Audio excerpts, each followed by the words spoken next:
여러분에게 기왕에 제가 보고 있는 비경 이제 다시 돌아가는 거예요. 여수로. 아까 오면서 봤던 비경을 다시 가면서 여러분하고 같이 보여드리려고 같이 대화하면서 천천히 가보도록 하자고요. 무슨 얘기를 할까요? 호두나무 식재에 대한 보조 사업에 대해서 잠깐 얘기를 합시다. 우리나라 보조 사업이 참 문제가 많아요. 제가 볼 때는. 왜 문제가 많다고 말씀을 드리냐면, 행정의 집행과 식물의, 특히 나무 식재에 대한 계절이 잘 안 맞습니다. 분명히 우리는 식물체가 가을에 또는 겨울에 심어지는 게 좋거든요. 그런데 우리나라의 예산은요, 매년 11월 달에 국회에서 통과되게끔 돼 있잖아요. 그러다 보니까 맞아요. 그런데 국회에서 그게 뭐 서로 밀고 당기고 하다 보니 그 또한도 제대로 이루어지지 않지 않습니까? 그러다 보니 행정을 집행하는 행정기관에서 예산이 결정이 안 됐기 때문에 뭐 호두나무를 심겠다라는 그 뭐 보조 사업의 제목은 있을지언정 그걸 결정을 못해요. 선정도 못하고요. 서로 그냥 말로만 이렇게 합시다, 어떻게 합시다 이렇게 얘기하는 것이지 확정을 못 짓습니다. 네? 그러다 보니 가을에 어떻게 심어요? 즉 대부분 봄에 심는데 봄도 매우 늦게 심습니다. 그런데 더욱 중요한 건 뭐냐면, 호두나무를 심기 위해서는, 특히 조실성 호두나무를 심기 위해서는 상당히 많은 준비가 필요하다고 제가 말씀을 드리잖아요. 즉, 이 얘기는 무슨 뜻이냐면은, 호두나무를 심기 위해서는 토양에 거름을 충분히 넣어서 또 한 1m씩 뒤집어서, 그러고서 이제 그 토양 들어간 퇴비가 부숙될 수 있는 시간을 충분히 주어야 한다고 했지 않습니까? 그런데 국회에서 예산 통과는 늦어지고, 그 다음에 뭐 선정 농가 선정이라든가 이런 것은 더 늦어지고, 또한 집행은 막 서두르는 거죠. 왜? 봄에 다 끝내려고 하는 거예요. 가을에 심을 수가 없으니까. 왜? 그때까지 예산을 다 소진시켜야 그 다음 해에 또 다른 예산을 갖다가 잡을 수 있기 때문에 그렇겠죠. 그러다 보니까는 가장 안 좋은 시기에 나무를 심게 하는 거예요. 휴면기에서 이미 깨어가지고 이미 다 나온 그런 묘목을 갖다가 심어야 하는 그런 불상사가 생깁니다. 그러면은 활착률이 좋겠어요? 잘 자라겠어요? 옆에 있는 풀들하고 이겨서 승부를 볼 수 있겠습니까? 그러한 행정과 식물체의 생리와 잘 맞지 않는 그러한 보조사업의 집행이 번복되고 있다 보니 어떤 문제가 있느냐, 계속해서 세금만 낭비하고 자기 부담금만 또 낭비하는 거죠. 즉, 제가 심지어는 이렇게까지 말씀을 드린 적이 있어요. 상당히 만주, 농장 한 군데서 만주가 한 번에 딱 들어간다고 하면은 상당히 큰 농장이죠. 만주를 갖다가 계약을 하고자 하는데 어떻게 보조 사업 몇 억 받는 거 그것 때문에 자기 자부담이 있잖아요. 예전에는 100% 보조도 있었겠습니다만 요즘 100% 보조가 어디 있습니까? 자기 부담금이 상당히 있거든요. 그분 같은 경우는 50%였는데, 보조금 뭐 2억 받으면 뭐 할 거예요? 자기 부담금 2억은 까먹는 걸 생각을 안 하는 거죠. 2억을 버는 게 아니라 사실은 자기 돈 2억을 까먹는 거거든요. 왜? 마차 잘못해서 실패하면. 생각해보세요. 만주를 갖다가 아무리 사람을 갖다가 많이 들여서 는다고 하더라도 상당히 경사도 센 데에서 그때서부터 구청입하고 그때서부터 거름 넣고 그때서부터 나무 심고 그때서부터 풀하고 싸우고 이게 자신 있겠냐는 얘기예요. 그렇게 하면 실패합니다 라고 저는 분명히 말씀드렸어요. 그래서 사실은 저는 거기 납품 못하겠습니다 라고 얘기했습니다. 즉 이 조실성 호두나무의 특성을 잘 알아야 하고, 특히 그리고서 이 식물에 대한 특성에 맞추어서 보조 사업도 진행이 되어야 하는데, 행정과 업무 진행에 맞춰서 식물을 갖다가 식재하고 키우라고 하니 이거 참 이거 죽으라는 건지 죽지 말고 열심히 살아라는 건지 심어놓은 호두나무가 잘 살아라는 건지 죽든 말든 상관없다는 얘기인지 좀 이해가 안 돼요.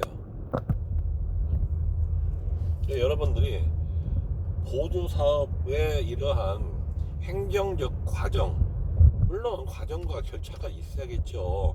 그런데 그것이 농업에 맞추어서, 농업의 예산이면은 농업에 맞추어서 이게 되어야 한다는 거예요. 백리섬 섬길입니다. 백리섬 섬길. 지금 가는 길이 경치가 좋아가지고 다시 한번 가면서 여러분하고 경치를 감상하면서 제가 그간에 잠깐 얘기를 해드리려고 이 얘기를 하는 겁니다. 여러분들이 지금 진정으로 호두나무를 제대로 심어서, 그 심는 게 목적이 아니잖아요. 심어서 제대로 심어서 제대로 준비해서 제대로 심어서 제대로 키워서 제대로 수익을 올리는 것, 예주문에 돈이 들어오는 게 목적이 있잖아요. 즉 보조금을 받는 게 목적이 아니라 그 이후에 내가 수익을 올리는 것이 목적이란 말이에요.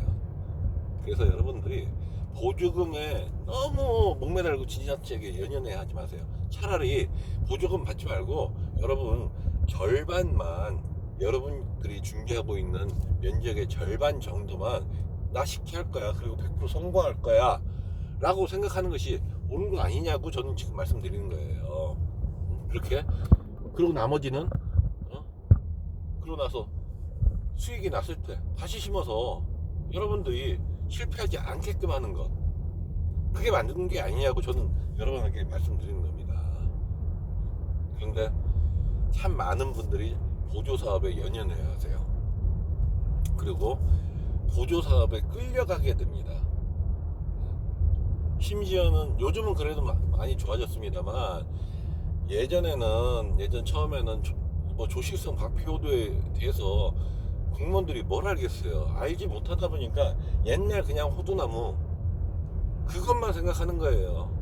뭐 12m에 12m, 6m에 6m, 그리고 나중에 간 걸 뭐 이런 식의 그러한 식재 방식과 뭐 퇴비를 넣지 말아야 하는 뭐 하네, 이런 옛날 만실성 품종만 알다 보니 그들이 거기에 맞춰서 하는 거죠. 여러분들이 특히 조실성 호두나무를 심으시려고 하면 얘네는 잘못하면 몇 년 안 가서 늙고 쇠약한 나무가 될 수 있기 때문에 여러분은 너무 지나치게 보조사업에 연연해 하지 마시고 여러분들이 판단을 하셔가지고 판단을 하셔서 나는 성공해야겠다, 난 준비를 잘해가지고 퇴비도 많이 넣고 뒤집기도 잘하고 그렇게 해서 100% 성공해야 나는 돈을 버는 것이다, 이 개념을 갖고서 조금 호두나무를 준비하셨으면 좋겠어요. 많은 분들이 그렇게 해서 실패를 했습니다. 자기 돈 낭비고 세금 낭비고.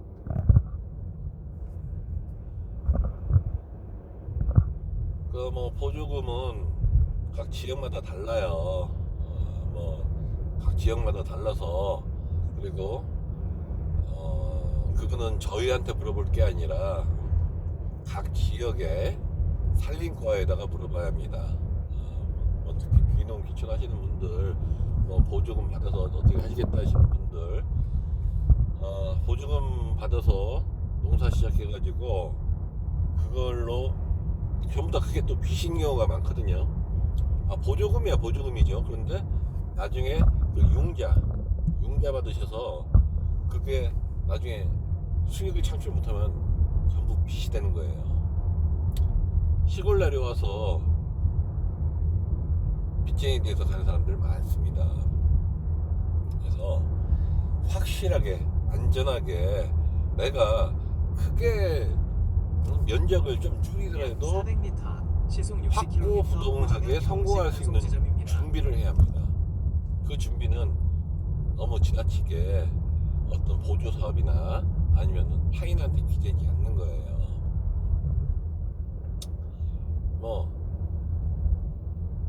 저한테 기대지 않으셔도 괜찮습니다. 다른 분 말씀 들어도 좋아요. 하나 여러분은 성공하셔야죠. 여러분들이 이 사람 저 사람이 말을 해도, 자 보조금도 그렇지만 유튜브에 보시면은 여러 사람들이 있습니다. 근데 그 사람들한테 다 얘기해 보세요. 당신은 지금 이 채널을 운영하고 있는 한국호두산업의 김성국이라는 사람을 아느냐 물어보세요. 모른다고 하면은 그 사람은 호두에 대해서 모르는 사람이고요. 안다고 하면은 그래도 저한테 귀동냥이라도 좀 듣고 저한테 살짝 의지를 했던 사람들일 겁니다. 최소한 그게 바로 1대가 아니라 2대로 저한테 귀동냥 얻었던 들어먹었던 사람이 그 다음 사람한테 전달을 했더라도 결국은 저한테 영향을 받는 사람들이에요. 근데 모두 다 자기 자신들이 잘났다고 하죠. 스스로 잘났으면은 정말 진정하게 그 사람들이 알미라는 게 있으면 책이라는 것도 한번 써보시고, 그리고 가공품이라도 호두 미래에 우리가 호두를 가공해서 유통할 그런 생산품이라도 한번 만들어 보시고서 말씀하셨으면 좋겠어요. 그러한 내력이 없고 역사가 없는 분이라면, 그래서 호두나무에 대해서 좀 안다, 너무 나서지 않았으면 좋겠어요. 아니 노가다판에서 1년 2년 쫓아다녀서 나 벽돌 좀 쌓을 줄 알아 그러면은 지가 다 오해야지죠. 지가 제일 선수잖아요. 이게 노가다판이에요. 농사판도 어떻게 된 게. 대충 몇 마디 그럴 것이다로 순진한 아직 뭘 모르는 농가들한테 너무 잘못된 정보를 갖다가 주고 있어요. 확실하고 근거 있고 명확한 정보를 주어야만이 되는데 그저 그냥 그게 바로 묘목만 팔아먹고죠. 그 사람들이야말로. 아는 척 하지 마세요. 진정 알고서 그걸 전파하기 위해서는 좋습니다. 그런데 모르면서 마치 아는 척, 그건 정말 잘못된 정보로 남의 인생 망칠 수가 있거든요. 그래서 특히 이 어설프게 수박 겉핥기로 그럴 것이다 라는, 아니면 누가 그렇다더라 라로 얘기하지 않았으면 좋겠어요. 약 5km 오른쪽. 그리고 우리 농가분들도 다시 한번 말씀드리지만 지나치게 보조 사업에 너무 연연해 하지 마시고, 두 번째로 누가 호두가 어쩌네 하고서 정확한 정보도 아닌 근거 자료가 없으면서 그렇다 카더라 통신과 것이다, 그럴 것이다라는 짐작에 의한 정보, 그런 걸 절대로 조심하시고서 함부로 따라가시면 안 됩니다. 제가 지금 호두 묘목 어쩌니 저쩌니 하시는 분들 그 내력들 다 알아요. 그런데 제가 까지 않습니다. 제가 그 사람들 깎아내리는 거 봤어요. 다만 야좀 모일 때 모여라. 선의의 경쟁을 할 때는 선의의 경쟁을 하는 거고, 상호 협조를 할 때는 협조하는 거다 라는 얘기밖에 더 합니까? 제가 오죽하면 그렇게 얘기하잖아요. 야, 먹자 골목도 식당 혼자 있으면 되는 게 아니다. 이런 식당 저런 식당이 이 식당 저 식당이 다 모여가지고 거기서 골목을 형성해야 먹자 골목이 되는 것이고, 그래야 또 많은 사람들이, 타인들이 더 방문하게 되는 것이다. 저는 그렇게 얘기하지 않습니까? 그래서 그분들을 될 수 있으면 깎아내리려고 안 합니다. 당신 그래 열심히 인터넷으로든 뭘로든 홍보해. 그게 우리나라 호두 산업을 살리는 길이야. 저를 배신했던 뭘 했던 그런 사람들 까지 않으려고 해요. 저한테 정부만 싹 빼나갔던 야비한 사람들도 저는 안 갑니다. 그런데 그래도 그걸 뒷담화나 하면서 함부로 그렇게 행동하는 것은 안 돼요.